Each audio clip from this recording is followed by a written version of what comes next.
When the school bell rings again soon, no child wants to feel like the odd one out. Classrooms can feel like a place of isolation and anxiety, but they can also be a sanctuary where kids can form bonds that last a lifetime. We're joined now by author Jim Price, who is here to share how he teaches parents and how parents can help cultivate connections in the classroom. Welcome. Thank you. Blessing to be here. So happy to be here and be able to share. Yeah, we know you battled the LA traffic, so Yes, that's no easy feat. Tell us about your new series, The Adventures of Harold from the Hood, and how your stories are supporting kids. So my stories are all based on social skill building lessons and things like that. So I try to incorporate a lot of ideas where, the kids are able to learn and foster those things that will last them a lifetime. So like, for example, a lot of my things are social interactive things, and it also touches upon a lot of things like diversity and inclusion and things of that nature. I think it's so important when you have those elements, and I also touch upon the importance of exercise, the importance of healthy eating habits, social interactive skills that they can utilize within the classroom settings as well. Yeah, it's kind of a holistic approach to wellness and things that often get overlooked, especially with social media. I know kids are having a really hard time, and you must see a lot of their personal stories. Yes. So what are ways for teachers and parents to kind of cultivate community and foster that connection?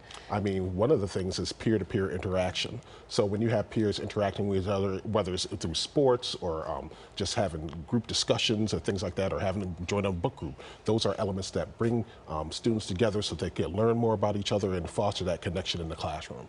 Also, another point is being able to foster a safe learning environment, because we all know bullying is a big thing in the educational industry and things like that. And so, I mean, being able to foster that collaboration between parents, educators, and students about bullying and making those learning experiences and tackling those issues head on, and also being able to share interests that kids have. So kids have, showing them that you have interest in what they're interested in, because then they're able to foster trust within the kids. So, of course, when you foster trust with kids, it makes it more likely that when they do have concerns and issues, they'll be more likely to open up and express what their needs and concerns are. Yeah, that goes a long way. I was talking to a group of kids the other day, and a lot of them, the theme kind of was like, I just want people to listen to me and validate me and just hear me.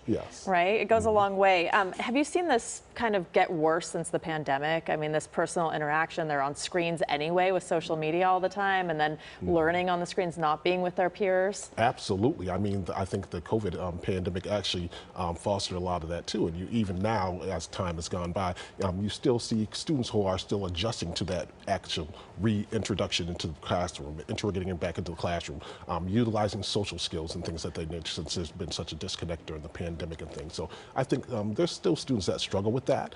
And I mean, parents and educators, we all, collaboratively try to make it smooth and understanding for kids to know that they're safe and able to, prosper in their academic environment. A lot of work to be done. I got to let you go, but before you go, you're going to be part of a very special event throughout LA. Tell us about that. Yes, so it's going to be an event about building culture within the classroom setting.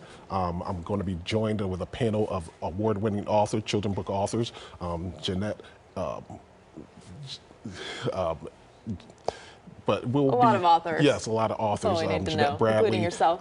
Janine Letforth, and so we'll be having a lot of, and we're going to be also doing Q&As and things like that during that event. And that's also at Barnes & Noble. Yeah, so we're going to be signing books. I have a book signing afterwards as well. So, I mean, it's going to be a great event for educators, parents, and families. And maybe you can get some of the Swifties to join you, the Taylor Swift fans, because everyone's gathering for that. Thank you so much for being here, and it's a really important message to remind people of. We appreciate your time today, and the event is this Saturday at Barnes & Noble at the Grove. For more information on how to reserve your seats, you can go to kcalnews.com and click Seen on TV.